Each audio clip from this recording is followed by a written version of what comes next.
Este é o momento em que o prefeito de Osasco, Rogério Lins, e a primeira-dama, Aline Lins, seguram uma tocha para acender a fogueira da festa junina dos servidores municipais. Quando o casal se aproxima, acontece a explosão. O prefeito e a primeira-dama foram atendidos rapidamente por pessoas em volta e logo o corpo de bombeiros que estava no local socorreu as vítimas. O casal foi levado para o Hospital Municipal Antônio Giglio, em Osasco.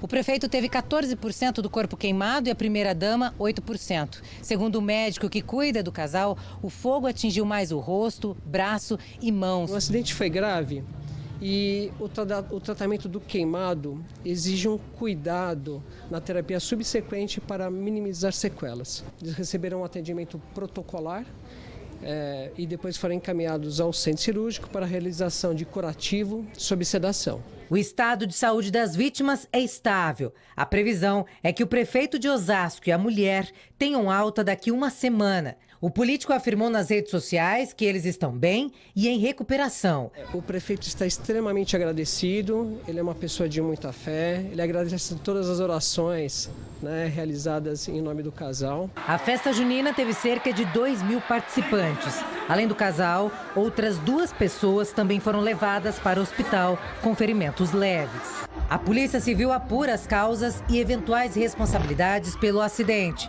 Ainda não se sabe qual o produto usado para acender a fogueira e o que provocou a explosão.